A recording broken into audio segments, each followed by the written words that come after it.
This is going to be quick, so I apologize if it's too short that it's even worth watching, but I just wanted to bring up a point that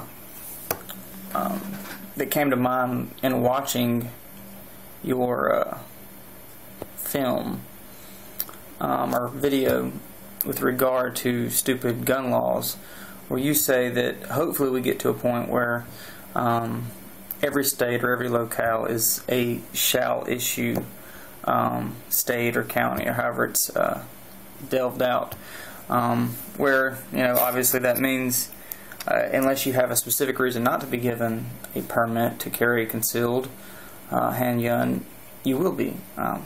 The problem I have with that is we are guaranteed in the Constitution the right to keep and bear arms.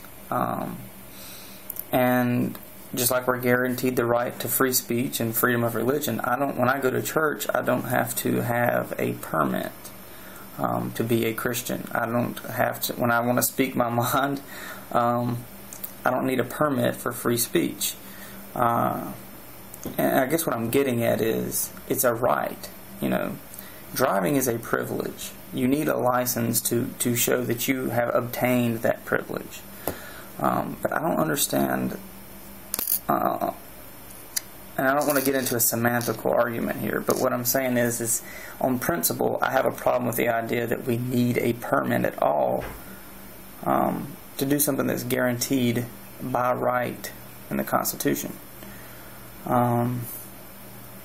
And obviously, you know, you're going to have people that say, well, if it was a right, you couldn't take it away from anybody because you can only take away privileges, you can't take away rights. But I would argue that that's incorrect, because if I was to go out and murder someone, I'm going to be put in jail, and that's going to take away my right to freedom, and on some levels, even my rights to free speech.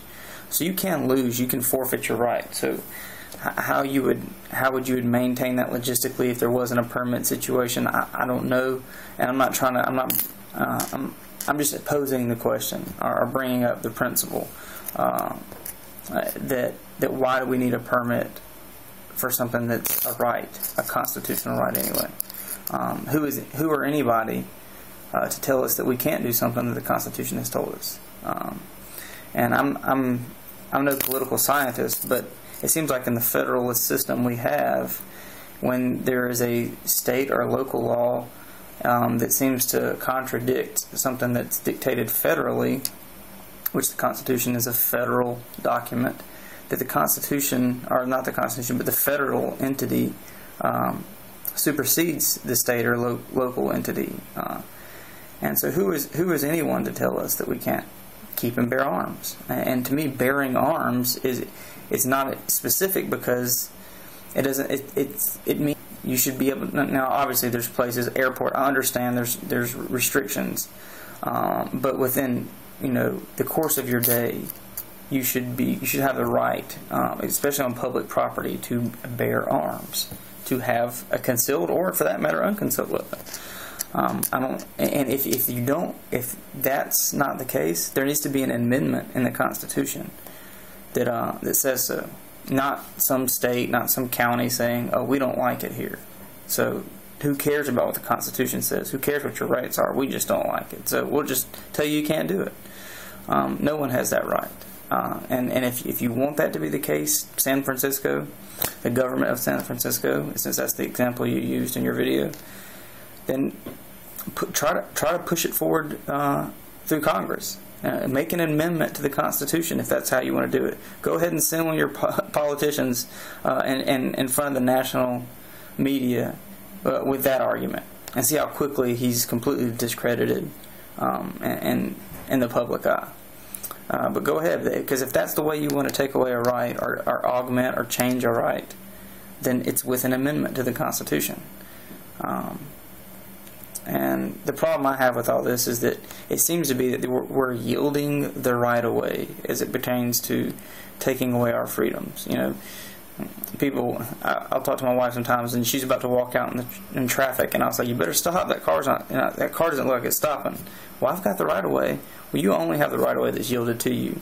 I can put that you had the right of way on your tombstone when that car creams you, but the right of ways, you only have them when they're yielded to you. And to me, local governments and state and county governments that are taking away constitutional rights are only doing so because at some point and on some level we are yielding those right-of-ways.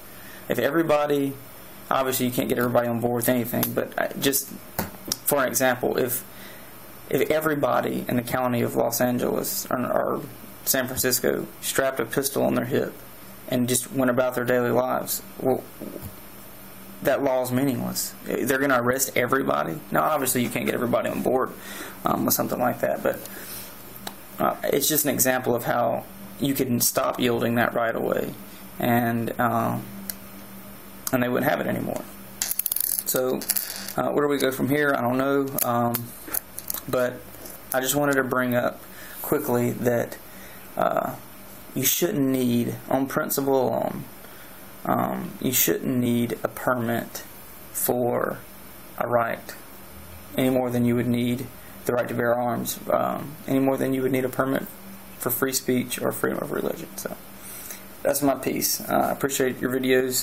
They're really good to go, and keep up the good work.